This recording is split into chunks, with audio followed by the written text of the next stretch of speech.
கோவையில் டோனி பொன்னையா கோப்பை சர்வதேச அளவிலான கராத்தே போட்டி.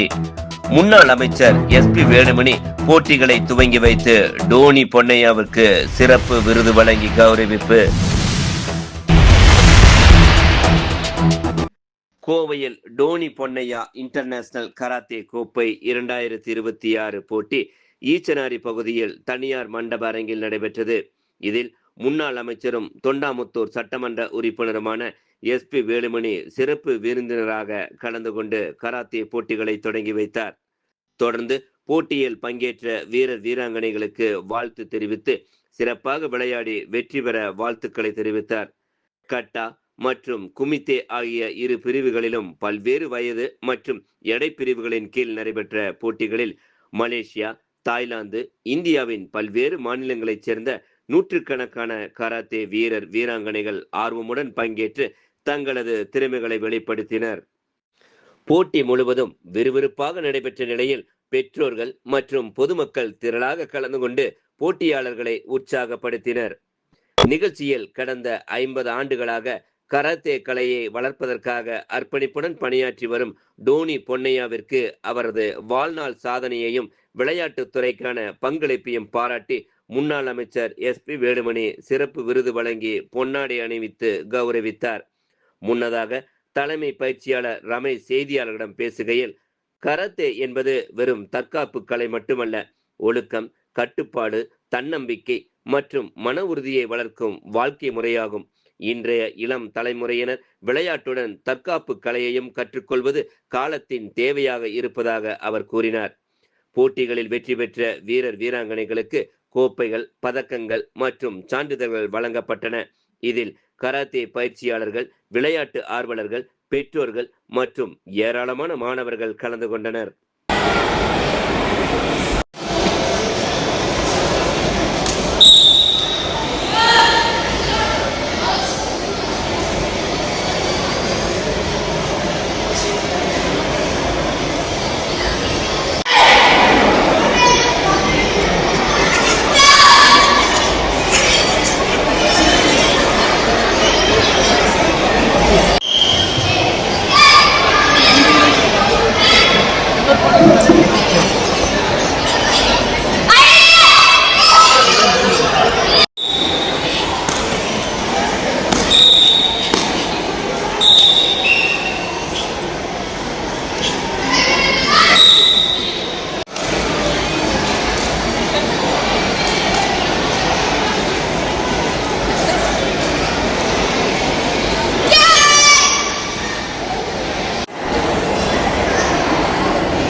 ரமேஷனா இங்க பாருங்க.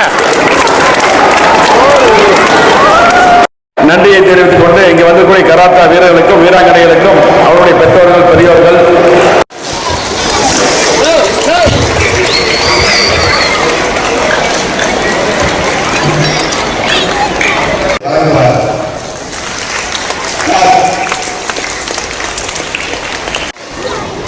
ஒரு நிமிஷம் ஒரு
கராத்தே பொறுத்தளவுக்கு இந்த காலத்தில் பார்த்தீங்கன்னா குழந்தைகள்லாம் கெட்டு போகிறதுக்கு நிறைய வாய்ப்பு இருக்குது. சினிமா மூலம் கராத்தே கற்றுட்ட போதும் கராத்தே பண்ணுறவங்க குழந்தைங்க கண்டிப்பாக டிசிப்ளின் இருப்பாங்க. இப்போ 14 வயசுக்கு இருக்கிற குழந்தைல ஒரு டிசிப்ளினாக வச்சுக்கிறது ரொம்ப கஷ்டம். ஸோ நீங்கள் கராத்தேன்னு இல்லை, ஏதோ ஸ்போர்ட்ஸ் பண்ணும்போது அந்த குழந்தைகளுக்கு கண்டிப்பாக ஏதோ டிசிப்ளின் இருக்குது, கொஞ்சம் டீம் ஃபிட் ஆகி நல்ல பழக்கம் பழகுவாங்க. ஸோ அந்த இது மோட்டிவ்க்கு வேண்டி குழந்தைகளை என்கரேஜ் பண்ணணும். நல்லா பண்ணுறாங்க ஒரு இன்டர்நேஷனல் எக்ஸ்பீரியன்ஸ் கிடைக்கிறதுக்கு வேண்டி நல்லா கிராண்டாக எஸ்பி வேலுமணி அண்ணனோட சப்போர்ட்டோட, அன்பண்ணனோட சப்போர்ட்டோட இது வருஷம் கிட்டத்தட்ட இது 6வது 7வது வருஷம் ஆச்சு. மிக சிறப்பாக நடந்துட்டு இருக்குது. மலேசியாவிலேருந்து ஒரு பெரிய டீம் வந்திருக்கு, இந்தியாவிலேருந்து டீம் கலந்துக்கிறாங்க. இதில் பார்த்தீங்கன்னா கட்டா குமித்தே 2 டீம் கட்டா டீம் குமித்தே நடக்குது. கட்டாங்கிறது உங்களுக்கு செயல் விளக்கம், குமித்தேங்கிறது சண்டை. ஸோ அதில் சின்ன வயசுலேருந்து 6 வயசுலேருந்து 6 வயசு 7 வயசு 8 வயசு 9 வயசு +18 வெயிட் கேட்டகரி நடக்குது. Open tournament. இது அவங்களோட என்கரேஜ்மெண்ட்டுக்கு அவங்களோட டேலண்ட்டை ப்ரூவ் பண்ணுறதுக்கு வேண்டி நம்ம இது பண்ணுறோம். இல்லை, இது பார்த்தீங்கன்னா சவுத் இந்தியா ஃபுல்லாக வந்திருக்காங்க. கர்நாடகா டீம் வந்திருக்கு, ஆந்திரா டீம், டெல்லி டீம் வந்திருக்கு. சரிங்களா, இந்தியாவிலேருந்து ஒரு 5 ஸ்டேட் வந்திருக்கு, மலேசியா இந்தியா இருக்குது. சரிங்களா, இப்போ இது வரைக்கும் அப்ராக்சிமேட்டாக 1862. சரிங்களா, 822 பேர் இது பண்ணியிருக்காங்க, 62 பேர் பண்ணியிருக்காங்க. கன்யூட்டியாக குமித்தே வரும்போது தெரியும். தேங்க்யூ.